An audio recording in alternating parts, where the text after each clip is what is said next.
성경 강론 15권 7895 7895페이지입니다.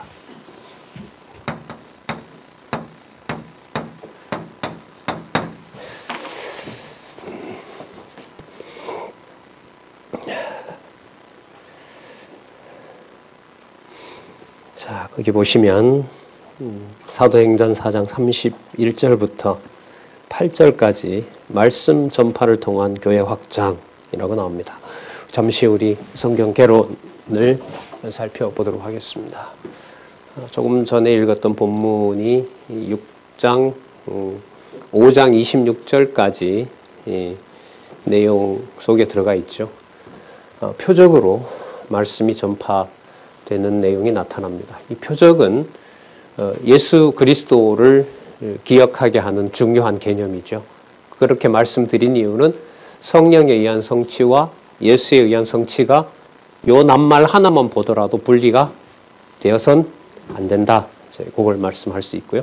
그러니까 표적으로 말씀을 전파하신 일은 바로 누가 하신 일이냐면, 그렇죠. 예수 그리스도께서 당신의 직임이라든지 당신의 신분 그리고 사역, 본성을 증거하실 때 보여주셨던 거죠. 자, 그 내용이 5장 26절까지 풍부하게 들어 있습니다. 자, 그 전파되는 사건은 바로 표적과 함께, 여기 다음에 나오죠. 표적과 함께 순환을 통해서 약속하신 말씀이 전파됨으로 성령께서 부활 승천하신 이가 그리스도이심을 성취하게 하시는 내용입니다. 그러면 지금 이 내용도 표적과 순환이라고 하는 것도 누구를 연상시키죠?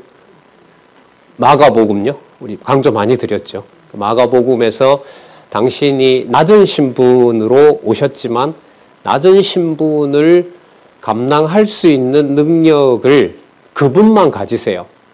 아버지가 원하는 순종을 그리스도이신 예수밖에 할 수가 없어요. 우리는 외형으로 낮아지면 낮아졌다고 보통 얘기하거든요. 기독교인들도 그렇게 많이 얘기를 해요.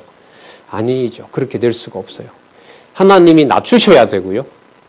낮추셨지만 하나님의 능력을 깨닫게 하셔야 하나님을 바르게 알 수 있어요. 하나님을 믿지 않는 나라도 망합니다. 여호와 하나님을 믿었던 북쪽 이스라엘도 망하고요. 남쪽 유다도 망합니다. 망하게 했다고 자동으로 여호와께로 돌아올 수 있어요? 없어요? 없어요.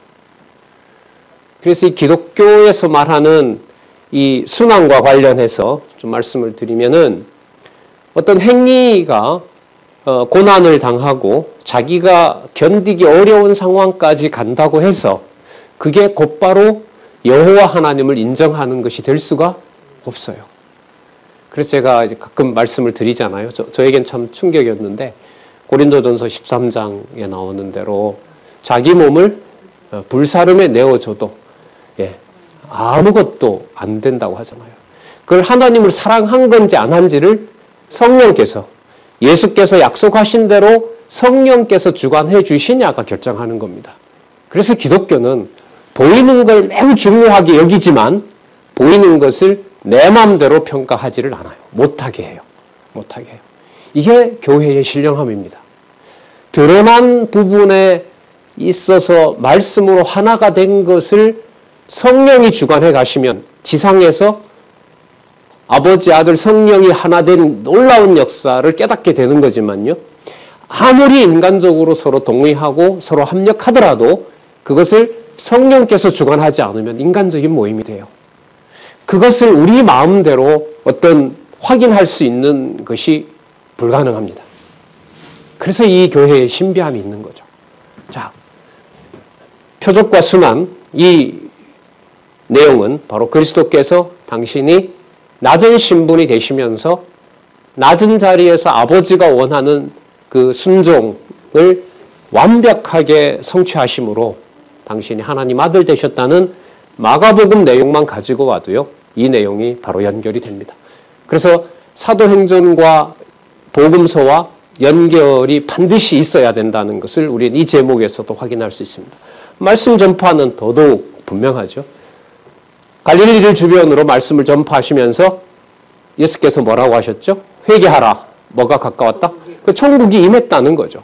하나님 나라가 임했고 바로 하늘나라가 임했다는 사실을 바로 여기서는 교회로 얘기를 하시는 겁니다. 사마리아에서부터 아니 예루살렘에서부터 땅끝까지 이렇게 되는 겁니다. 그게 바로 예루살렘 교회가 창립되었다는 것하고 창립되었으므로 말씀이 전파되어 교회가 확장될 수밖에 없고 교회 확장을 성령께서 성령의 능력으로 약속하신 성령이므로 그리스도에게 보여주셨던 대로 표적과 순환이 나타나므로 사도들이 순교를 당함으로 교회가 핍박당하는 것이 아니라 교회가 뭐 된다고요?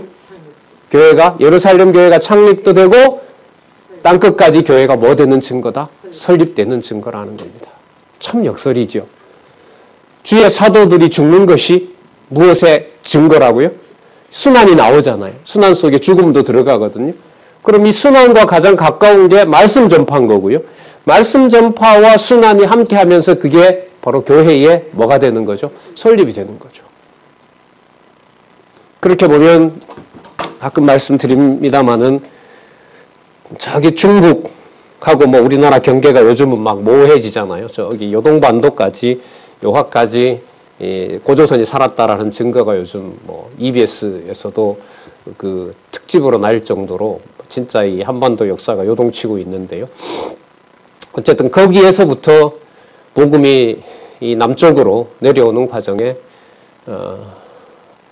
우리가 여기에서도 30분이 아니죠. 뭐 여기 이 소재지 설계로 40번지는 모르겠습니다만은 당장 서울만 가더라도 순교자들의 피가 뿌려진 데가 한두 곳이 아니죠.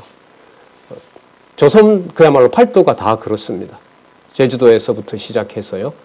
그래서 이 땅을 그 교회사, 우리 성경신학 역사에서만 보더라도 이 교회 창립의 역사, 교회 설립의 역사가 표적과 순환의 역사로 얼마든지 설명이 가능합니다. 그래서 우리가 한국교회를 비판하는 것이 한국교회를 우리는 잘하지만 한국교회가 잘못한다 이런 시각에서 접근하지는 않습니다.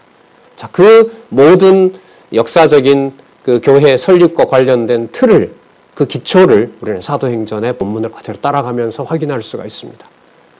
그러면 여러분 개인적인 여러분들의 가정교회 역사나 또 지역교회에 함께하는 지체들과의 역사나 또 우리가 함께하는 짧지만 또 혹은 몇십 년 동안 해오던 그 은사교회의 역사, 그게 교회로서 하나님이 어떻게 그 모임을 운행해 오셨는가, 주관해 오셨는가에 대해서도 분명한 지혜가 생기는 거죠. 자, 그럼 한번 살펴보도록 할까요? 자, 성경 강론집 구조가 늘 그렇듯이 첫 번째 단락은 그 주제에 대한 개관을 얘기하고요. 두 번째 단락은 바로 여호와 하나님께서 창세전에 작정하신 영원한 뜻에 따라 언약하신 말씀에 바탕을 두고 있다. 자, 그 다음 세 번째 단락은 이제 성령에 의한 성취니까요. 앞부분에 예수에 의한 성취. 아까 그걸 말씀을 드렸죠. 말씀과 순환은, 표적과 순환은 바로 누구를 기억나게 하신다? 예수 그리스도를 기억나게 하신다. 예수가 그리스도인 사건을 기억나게 합니다. 지금도 마찬가지입니다. 어떤 순환과 저분이 어떻게 말씀을 들어? 야, 그 나라에 그런 일이 어떻게 있을 수 있지? 저 강한 나라가 어떻게 저렇게 무너질 수가 있지? 이렇게 평온하던 교회가 어떻게 이렇게 뒤집어질 수가 있지? 그 모든 사건에서 바로 주어는 여호와께서 예수 그리스도께서 언약하신 대로 육신의 관계에는 서로 불화를 일으키고 하나님의 교회 지체들 사이에서는 절대로 화합할 수 없는 유대인과 이방인이 하나님 나라의 백성이 되었다는 창세전의 놀라운 비밀을 확인해 주는 내용이 여러분 세 번째 단락이라고 보시면 됩니다. 자, 아까 예수에 의한 성취이므로 무엇에 의한 성취다? 성령에 의한 성취이므로 표적과 순환이 일어날 수밖에 없다. 그럼 성경이 우리 속에서는 뭐가 된 거죠? 이미 본문 하나하나를 확인하지 않아도 통일되어 있는 겁니다. 성경의 통일, 성경의 권위, 교회의 권위, 이게 일치합니다. 성경의 통일성이 없는 가정교회를 비롯한 교회의 통일은 의미가 없습니다. 공허한 얘기가 되는 거죠. 자, 양쪽 가로 1도 아까 말씀을 드렸고요. 똑같은 구도로 되어 있습니다. 그러면 우리 4장 31절부터 37절까지 기도가 끝나자 말씀이 전파되어 모든 것을 서로 통용하는 역사가 일어납니다. 참 유의할 부분이 또 나타나는데요. 여러분 지난 시간까지 배웠던 그 일은 성령 강림에 의해서 교회가 설립하는 내용이 일이었어요. 자, 그 다음에 성령께서 교회를 세워주시니까 거기에 뭐가 전파되도록 하시죠? 그렇죠. 이거는 그래서 여러분 교회의 절대 표지를 개혁파 교회에서는 뭐라 그래요? 성경이라고 하는 거예요. 그게 성경의 순서가 맞는 거죠. 이것 이상의 다른 것을 놓으면 안 돼요. 교회에 이렇게 됐는데 예를 들면 당회, 목사 뭐 이게 먼저 생각이 나고 부동산의 가치, 재정이 얼마 이게 먼저 돌아가면 그건 교회가 아니죠. 성경으로부터 벗어나면 교회는 아니잖아요. 얼마나 말씀으로 단단한 든든한 토대를 하나님이 놓아주셨느냐가 교회를 교회로서 보게 하는 토대인 거죠. 그래서 지난번 끝난 내용이 뭐냐면 핍박으로 말씀이 전파되고 그게 사도들이 시편의 내용이 이루어졌다는 것을 보면서 언약하신 대로 이루시는구나. 그럼 구약까지 다 들어온 거죠. 조금 전에는 예수께서 말씀하신 것을 성령이 이루셨다고 얘기를 했고 지난주 본문에는 그게 시편에 기록된 대로 이루어졌다. 그러면 뭐가 다 들어온 거죠? 구약에 의한 성취, 예수에 의한 성취. 여러분 언약과 성취 섭리도 보면 그게 딱 나와 있잖아요. 예수 언약, 교회 성취. 여기도 나와 있고요. 예수 언약, 교회 성취는 어디에 또 성취가 되는 거죠? 구약의 성취. 네. 자, 보겠습니다. 31절 빌기를 다하매 모인 곳이 진동하더니 복음 전해지기를 기도한 거죠. 구약의 언약한 대로 이루셨으므로 그 언약이 이루어질 것입니다. 라고.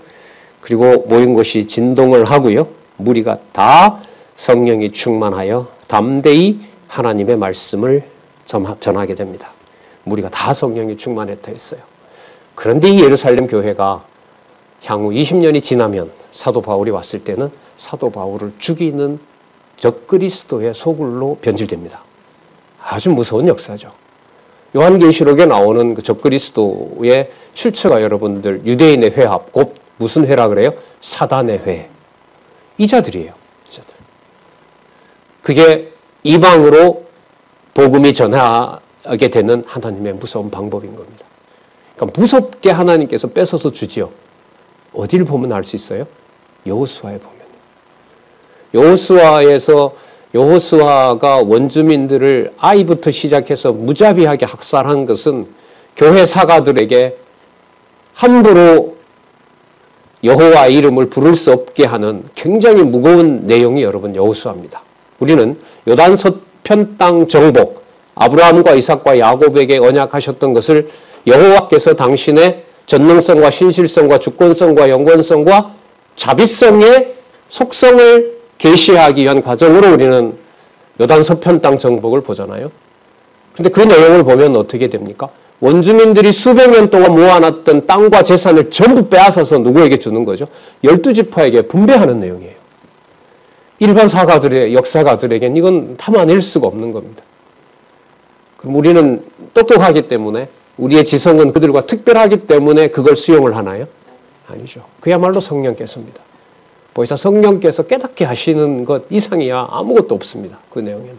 자, 말씀드린 이유는 다음 내용하고 어느 정도 관계가 되기 때문에 그렇습니다. 32절 믿는 무리가 한 마음과 한 뜻이 되어 여러분 에베소서 4장 13절에 그 말씀 나오죠. 우리가 많이 교회에 대해서 얘기할 때 쓰는 구절이잖아요. 알고 믿는 것에 하나 된다. 여러분 이 내용도 사도 바울이 만든 내용이 아니라 이렇게 했고요. 이미 예수님께서 요한복음에서 약속한 거죠. 보혜사 성령께서 오시면 이렇게 하나가 된다. 자, 모든 개념을요. 일단은 사도행전에 나오는 모든 개념은 돌발적으로 우연하게 나오는 개념이 있어서는 안 됩니다.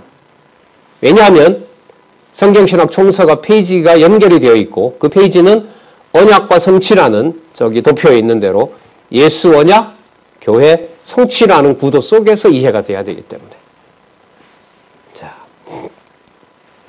한 마음과 한 뜻이 되어 모든 물건을 서로 통령하고 제 재물을 조금이라도 제 것이라 하는 이가 하나도 없더라. 그야말로 유무상통이라고 많이 들었죠. 자, 모든 물건을 서로 통용하고, 그럼 이것도 그 주석에 잘 나와 있어요. 그리스도께서 제자들이 먹고 마시며 입을 것을 염려하지 말라고 명하신 바, 약속하신 바가 마태복음 6장 31절에 나오고요. 마태복음 10장 1절, 그 다음에 누가복음 9장 3절에 이 인용을 하는 이유는 뭘까요? 뭐와 뭐가 연결되어 있다? 복음서와 예수에 의한 성취와 성령에 의한 성취가 분리될 수 없다는 것을. 그럼 여러분 이 부분만 있을까요? 굉장히 많을까요? 굉장히 많죠. 구약에도 당연히 있어야죠.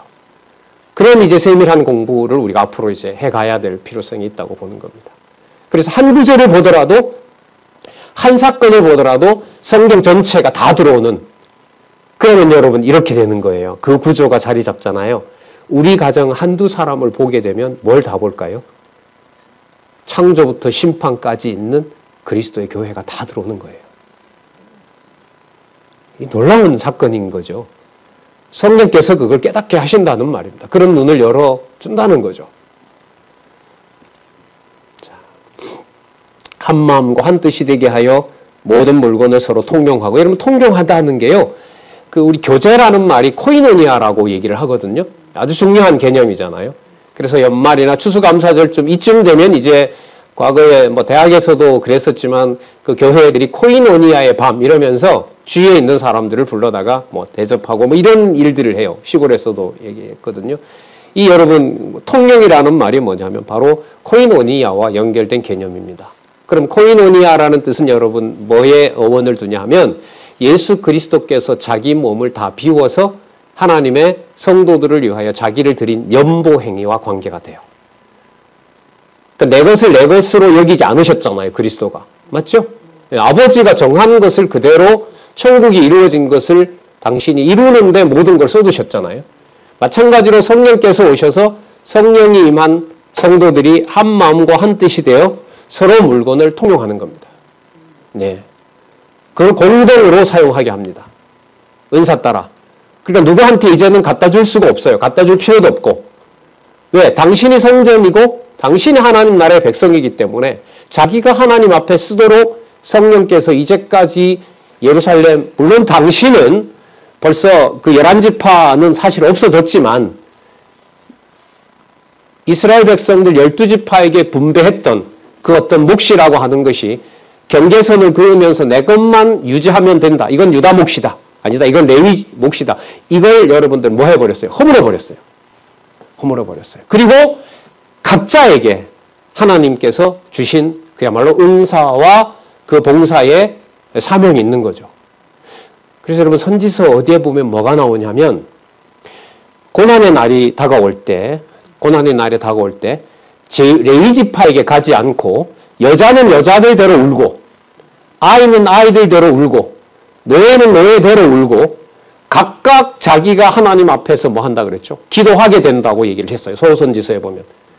그러니까 내가 괴로우면 힘이 들면 제사장을 찾아가지 않게 하겠다는 거예요. 하나님께서. 그래서 여러분 예레미야 31장 같은 데 보면 보혜사 성령이 임해서 마음에서부터 새 심령을 만들어 주신다고 했잖아요. 그게 지금 이 성령에 의한 성취로 유대인들 뿐만 아니라 이방에게도 이 복음이 성취되는 겁니다. 그러니까 이 사도행전에 나타난 특히 사도들이 구약을 인용하는 것은요. 아주 이 긴장을 좀 많이 해야 돼요. 왜냐하면 성경 신학을 성경 전체의 구조 속에 넣는 그 비결이 그 지름길이 사도들이 구약 내용을 어떻게 범위를 넓게 잡아서 구약 전체를 가지고 설명하느냐와 관계가 돼요. 여러분 이건 또 누가 미리 하셨죠? 예수 그리스도께서 하셨잖아요. 어떻게 하셨어요? 요한복음 5장 39절요.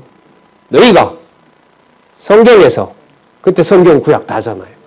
그리고 부활하신 다음에 누가복음 24장 44절에도 뭐가 나오죠? 모세의 율법과 시편과 선지자의 글과 시편에서 나를 가리켜 기록한 것이 이루어져야 하리라.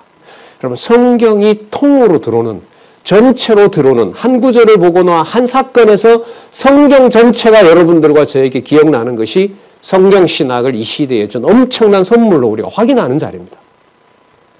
다른 경우 그러면 다 나한테 손해가 나도 그 구절만 당신의 말대로라면 성경 전체만 들으면 그게 전부인가? 예, 그게 전부예요.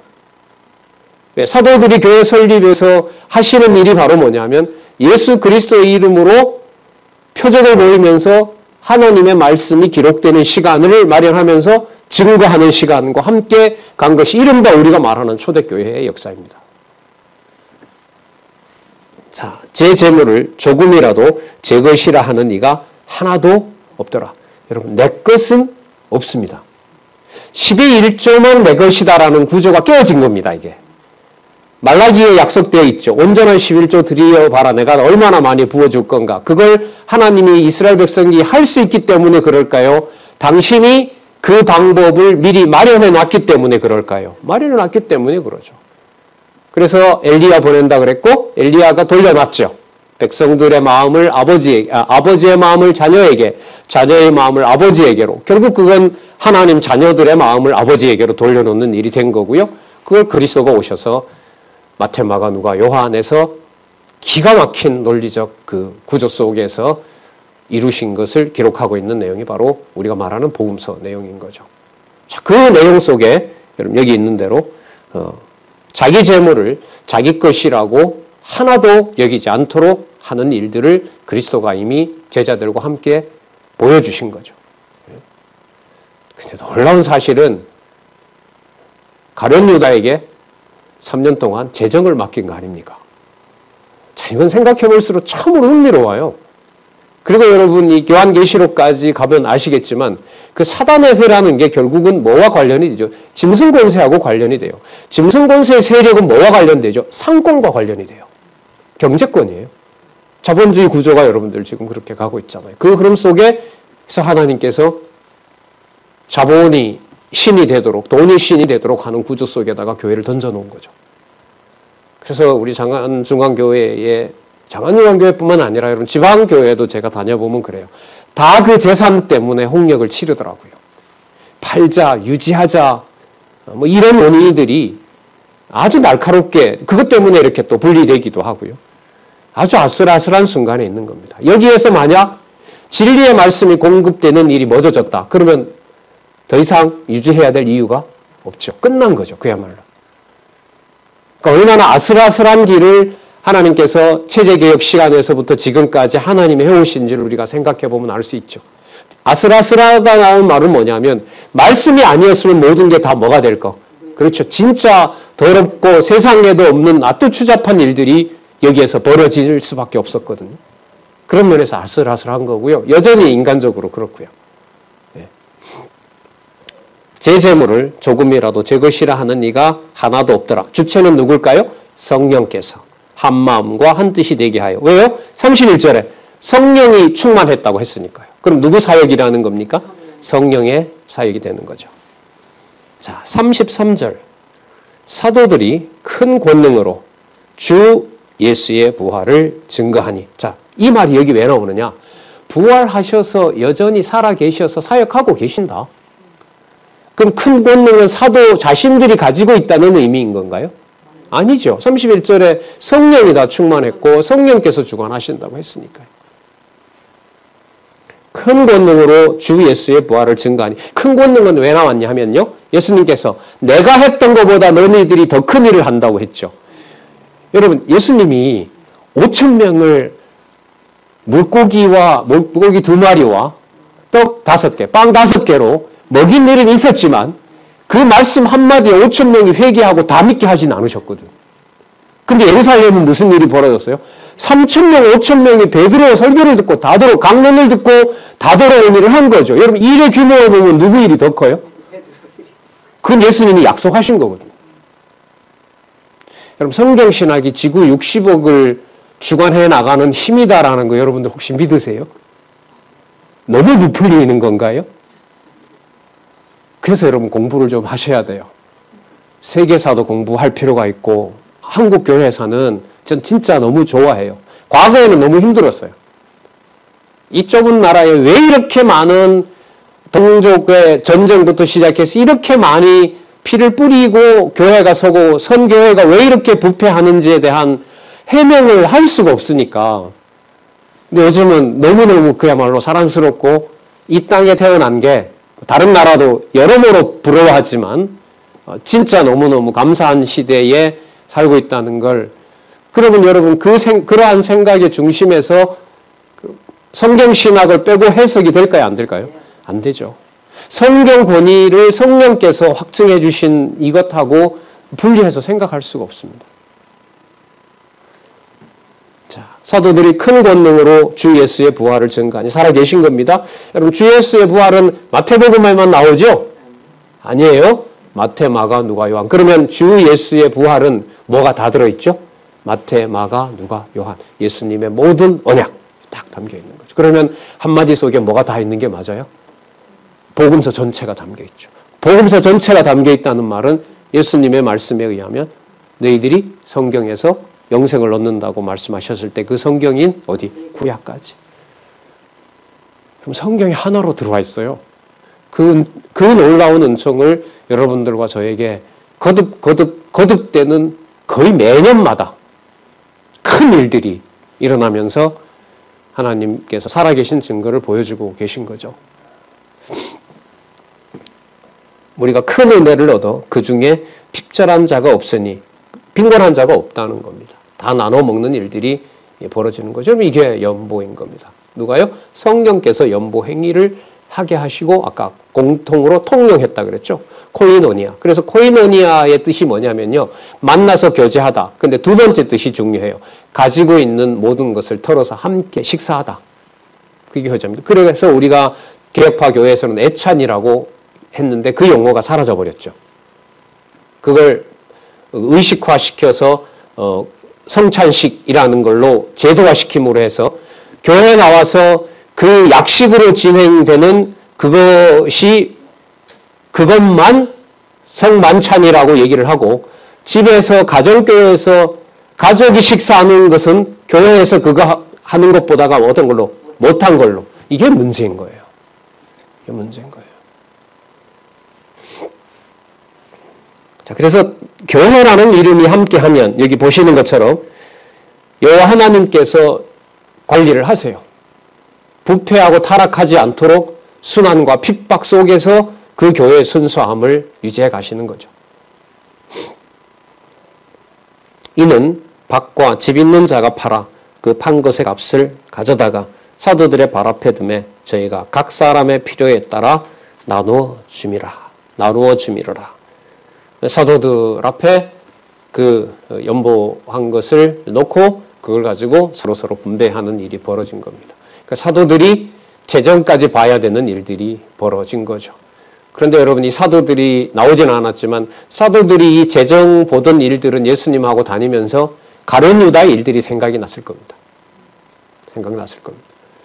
그리고 이 재정 관리가 사도들로 하여금 얼마나 건전하게 되는지는요, 관심을 가지고 보시면 특히 이방 사도로 세운 사도 바울이 동역자들과 함께 그 연보를 관리해 나가는 것을 보시면, 성령께서 관리해 가게 하시는 것을 보시면 하나님께서 이 재정을 어떻게 주관하셔서 하나님의 교회를 설립해서 양육하고 무장하는데 연보로 쓰게 하는지에 대한 지혜가 충분히 나와 있습니다.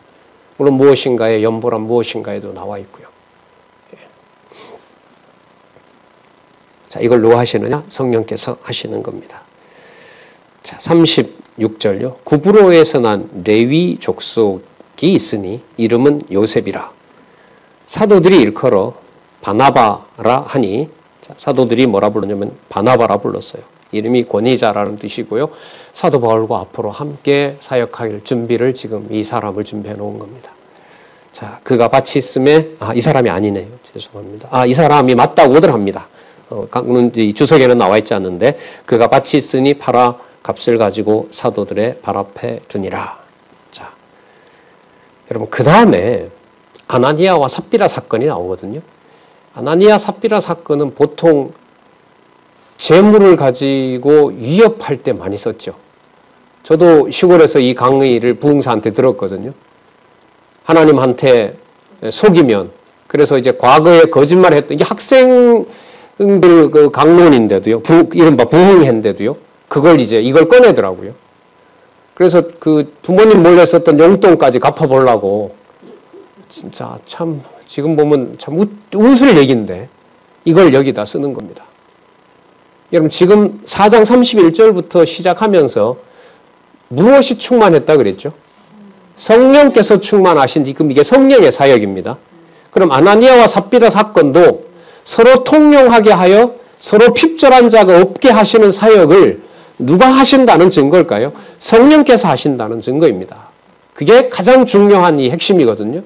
그래서 하나님의 말씀이 임했다는 증거이고, 아까 살펴본 대로 부활하신 주 예수께서 여전히 살아서 사역을 하고 계신다는 것을 보여주는 내용인 거죠. 자, 보겠습니다. 아나니아와 삽비라가 성령을 속이고 죽는 표적이 나타납니다. 아나니아라는 사람이 그 안에 삽비라와 더불어 소유를 팔아 그 값에서 얼마를 감춤해 그 아내도 알더라. 얼마를 가져다가 사도들의 발 앞에 두니, 자, 베드로가 가로되, 이건 여러분 주어는 베드로이지만 이 베드로에게 앞부분에서부터 지금 그 안전뱅이 이런 사건에서부터 베드로의 입에서는 계속 누구를 증거하고 있죠? 나사렛 예수, 부활하신 주 예수를 증거하고 있는 거죠. 바로 그 베드로가 가로되 아나니아 어찌하여 사단이 내 마음에 가득하여 내가 성령을 속이고 땅값 얼마를 감추었느냐. 자, 누구의 일과 누구의 일로 구분을 해요? 사단의 일과 성령 감동 받은 일을 그야말로 여러분 아까 통용한다, 코이노니아, 교제한다. 그것이 얼마나 하나님 보시기에 좋은 행위인지 그 모든 것을 성령께서 주관해 가신다는 것을 여기서 보여주고 있는 겁니다. 여러분, 우리 눈으로 봤을 때는 아나니아와 삽비라가 자기 재산 얼마를 가지고 교회 낸 거 좋은 칭찬할 일이에요? 아니면 비난할 일이에요? 칭찬할 일이죠. 그 속을 누가 알아요? 아무도 몰라요. 그러나 교회에 덕이 되는 일을 했기 때문에 베드로를 통해서 그 일이 사단이 주관했다라는 것을 판정을 하지 않으면 누가 보더라도 그 일은 어떤 일이에요? 좋은 일이죠. 왜? 함께 연보에 동참했잖아요. 여러분, 이 일을 누가 구분해 가실까요? 진짜 연보와 자기 욕심으로 하는 연보를 누가 구분해 가실까요? 성령께서 하시는 겁니다. 왜 3년 동안 있다가 하룻밤에 배신하는 가룟 유다에게 재정을 맡기냐 말이죠. 그리고 여러분 관련된 구절이 나오죠. 예수님께서도 하신 말씀 있잖아요. 하나님과 뭘 겸하여 섬길 수 없다 그러죠. 하나님과 무엇을? 재물을, 그러니까 돈을. 그러니까 다른 어떤 게 아니라 하나님을 섬기는 것과 뭐를 딱 비교시켜 놨어요. 디모데에 가면, 디모데 후서인가요? 전서에 가면 일만하게 뿌리가 뭐라 그래요? 돈이라 그러잖아요. 요한계시록에 그리스도가 오실 때 심판 대상이 뭐냐면 짐승권세예요. 왜 짐승권세와 음녀권세를 심판하느냐? 그들이 상권을 쥐고 있어요. 먹거리를 쥐고 있는 거예요. 거기에 붙어야 살 수 있는 구조가 된다는 거죠. 이 구조 속에서 하나님의 교회가 지금 여기 보시면은 설립되고요. 또한 뭐 돼요? 양육되고요. 양육 단계에서 고린도 교회 성도들과 사도 바울이 무슨 문제로 서로 갈라지죠? 돈 문제, 연보 문제. 사도 바울도 결국 편지 끝에 봐라. 연보하라고 기록하지 않았느냐. 그래서 사도 바울이 여기 온 것은 거짓 선지자들 얘기인 거예요. 사도 바울이 여기 1년 6개월 목회한 것도 결국은 자기네들 동족을 돕자고 그에게 연보를 모아놓으라고 한 것이 그 사람의 목적이었다. 그 돈을 사도 바울은 주지 말고 고린도 교회 지금 여기서 쓰자. 이게 사도 바울이 떠난 다음에 그 교회에 들어왔던 여러분 적그리스도들인 거죠. 여러분 이 일을 누가 구분할까요? 제도를 세워서 매주마다 재정감사를 하면 될까요? 예, 성령께서 하세요. 어떨 때는 부패한 돈을 더 부패하게 하는가 하면은요, 구약에 나오죠. 이사야 마지막 장에 나오잖아요. 66장에. 그 더러운 이방의 재물을 지중해 저 끝에서부터 동쪽 이 끝에서 다 모아서 어디로 가져온다고 그랬어요? 예루살렘으로 가지고 와서 누구를 섬기는 거룩한 제물로 쓴다 그랬죠? 여호와를 섬기는. 무엇까지도 거룩하게 된다? 이방의 나무에 달린 솔방울까지.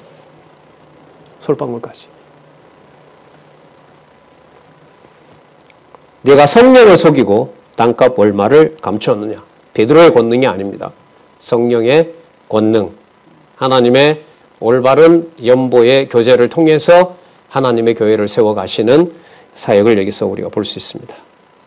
땅이 그대로 있을 때는 내 땅이 아니며 판 후에도 내 임의로 할 수가 없더냐. 이게 좀 번역이 좀 이상한데요. 땅이 그대로 있을 때도 너 거 아니고 판 다음에도 그게 너 거 아니다 이런 뜻이에요. 간단하게 말하면. 그런데 너는 그걸 네가 네 것으로 여겼기 때문에 하나님의 교회는 그런 연보로 세워질 수가 없다. 여러분 이게 결국은 누가 하신 연보 행위와 연관이 되죠? 여러분 그리스도가 자기를 버리신 죽기까지 복종하신 그 연보가 자기를 위한 거였어요? 아니면 아버지의 자녀들에게 돌아가기 위한 그야말로 속죄 제물을 쓰신 거예요? 그거죠. 그러면 그 연보 관리를 누가 해주셔야 돼요? 지상에 있는 제물을 누가 관리하셔야 그게 하나님 앞에 선한 제물이 될까요? 하나님 해주셔야 되는 겁니다. 하나님께서 해주셔야 돼요. 만약에 그 일이 이루어진다면요. 여러분 그리스도가 그런 약속도 하셨죠. 제가 이 그리스도를 많이 인용하는 이유가 이 연결성에 일단 초점이 맞추기 위해서 그러는 겁니다. 불의한 재물을 가지고 누구를 사기라? 친구를 사기라. 누가복음에 나오잖아요. 예. 그 남의 구절이라 그랬죠. 예. 그 불의한 재물이라고 하는 것은 뭐냐면 유대인들은 자기네들만 거룩한 재물로 여기는 거예요.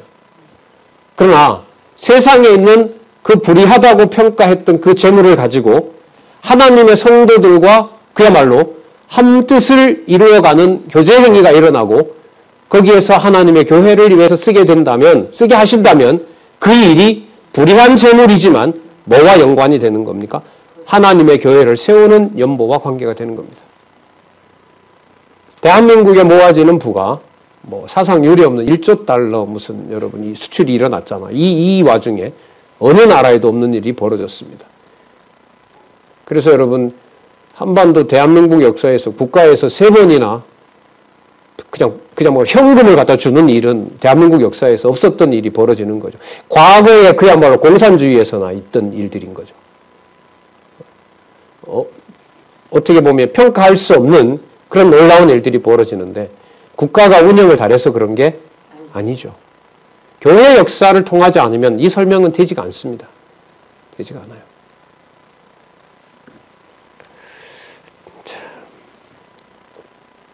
예수님께서 약속하셨던 부분들이 지금 성취되고 있는 겁니다. 어찌하여 이 일을 네 마음에 두었느냐? 사람에게 거짓말한 것이 아니요. 누구에게 했다 그러죠? 하나님께로다. 하나님께 거짓말을 한 것입니다.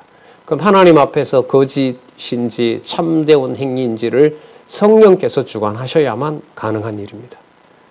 그러므로 우리는 누구의 행위에 대해서 나는 하는데 너는 안 하느냐라는 말을 할 수가 없는 겁니다. 나는 하는데라는 말은 내가 하는데라는 말은 주어가 누가 되는 거죠? 내가 되는 거니까 그 말부터가 성립할 수가 없는 겁니다. 그래서 명령문이 없는 문화, 특히 연보에 대해서 명령할 수 없는 것이 이 지금 4장, 5장에서 보여주고 있는 바로 성령의 사역입니다.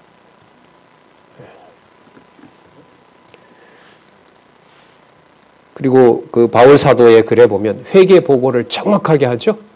그 내용이 계속해서 나와요. 계속해서 나옵니다.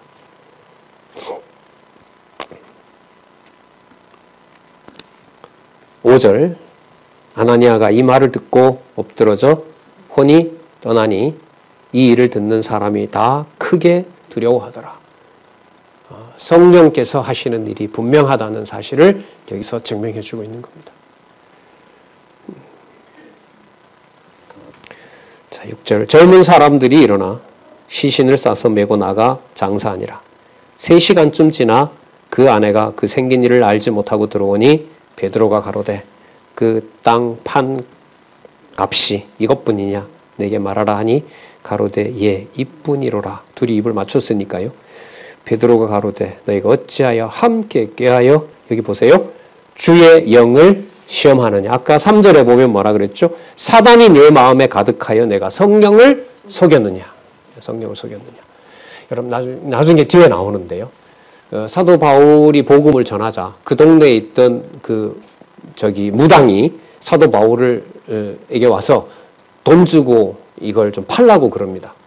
그리고 사도 바울을 따라다니면서 앞부분에 그게 나왔고 사도 바울을 따라다니면서 그걸 어떻게 하면 받을 수 있는지 나한테 그 비결을 좀 알려달라고 그럽니다. 그리고 사도 바울을 막 칭찬합니다. 위대한 사도가 왔다고 하면서 사도 바울이 그걸 떼내도록 하죠. 그 마음에 사단이 가득하다, 악이 가득하다라고 해서 그걸 구분해낸다는 거죠. 자, 주의 영을 시험한다. 하나님의 성령을 속이지 못하도록 하나님께서 주관해 가신다는 겁니다. 여러분 내가 조금 조심을 하면 주의 영으로 내가 그 길을 바른 길을 갈 수 있을까요? 없어요. 진짜 없을까요? 네. 말씀 듣고 말씀을 가지고 생사숙고하고 딱 이렇게 해서 결론으로 딱 내려서 이 길은 바른 길이라고 딱 가면 내가 주의 성령의 인도하는 대로 받을 수 있지 않을까요?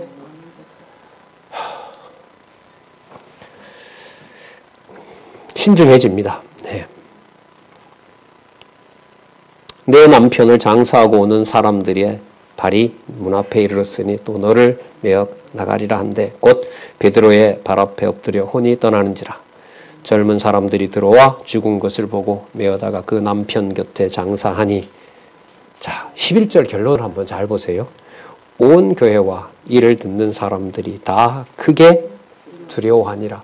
그래서 베드로를 경외한 것이 아니라 자, 눈에 보이진 않지만 부활 승천하신 주 예수께서 살아계신 게 맞구나. 그래서 두려워한다는 게 우리가 자주 사용하는 개념으로 보면 뭡니까? 경외하게 하려 하심이라. 그럼 여러분 강론집에서 말하는 성경 강론집의 기록 목적이 깨달아 알고 믿게 하여 여호와를 뭐하게 함이라? 경외하게 함이라. 이 성경 구조잖아요. 그럼 여러분 아까 4장 31절부터 5장 11절까지의 주어는 누구인 거죠? 성령께서. 맞죠? 목적은 뭐하게 하려 하심이라? 경외하게 하심이라. 뭘 통하여? 하나님의 교회가 올바로 서도록 하기 위해서. 무엇을 통하여? 연보행위를 통하여. 그럼 뭐 지금 2000년 전의 기록이지만 너무너무 생생한 거죠. 그러니까 이런 말씀들을 따라가지 않고서는 하나님의 주신 은사, 재능 혹은 재물 이런 데 대한 지혜가 생길 수가 없죠. 또 그 지혜를 주셔야 그 선한 일에 쓰게 하시는 거고요. 그야말로 뭐 하나님이 돈이 없어서 교회 못 세우는 건 아니잖아요. 지상에 주신 복 중에 하나가, 은총 중에 하나가 내 규모에 맞게 하나님이 주신 그야말로 재물인 거죠. 그걸 지금 성경은 분명히 얘기를 하고 있는 겁니다. 여러분 이 재물을 우리 한번 참 생각을 해보자고요. 돈 10억을 주면서 내한테 관리하라고 하는 게 좋습니까? 아니면 준 사람이 주긴 주는데 내가 관리하겠다는 게 좋습니까? 세상 일로 보세요. 애한테, 초등학생애한테 예를 들면 손자한테 100만 원을 주면서 할머니가 세뱃돈으로 넣어주는데 그 돈을 너 마음대로 쓰라 하는 걸 내가 좋아할까요? 아니면 100만 원을 주는데 그게 어떻게 쓰이는지 나한테 꼬박꼬박 보고하라고 하는 게 좋을까요? 첩볼 거죠. 그러면 세뱃돈이 아니죠. 그러면 성경에 보면 보세요. 자기에게 어떤 일정한 규모의 재산을 준 거 아니에요. 하나님께서. 그런데 그걸 네가 알아서 관리하라고 합니까? 아니면 하나님이 관리하고 있다는 걸 보여줍니까? 그럼 뭐하고 안 맞아요? 세상에서 할머니로부터 받았던 은총과 복이라는 개념하고 다르잖아요, 벌써. 이게 안 맞는 거예요. 이게 맞지가 않아요.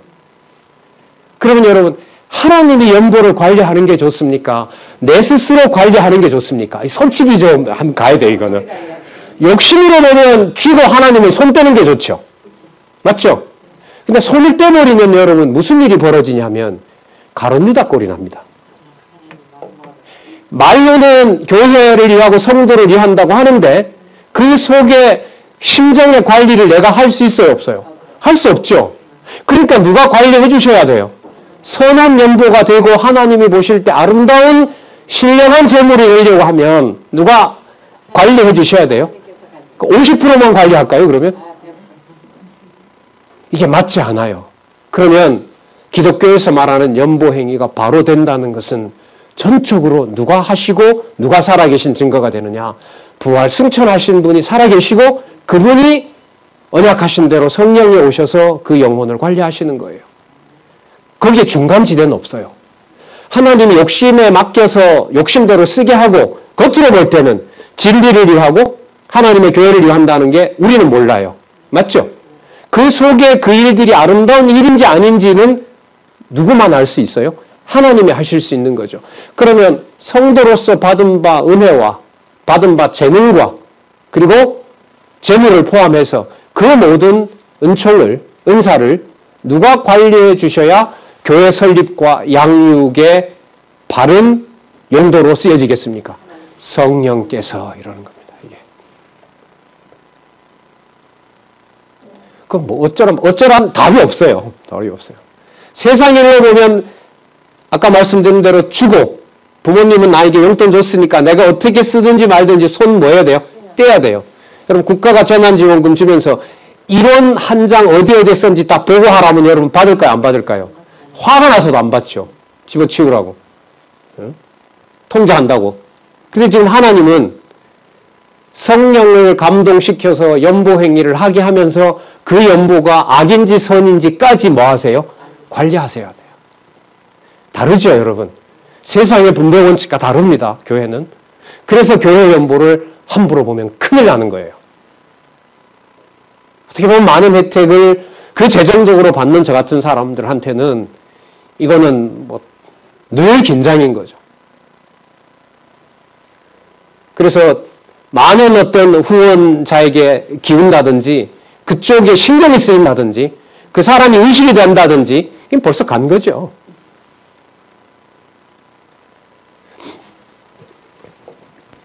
자, 11절. 그래서요.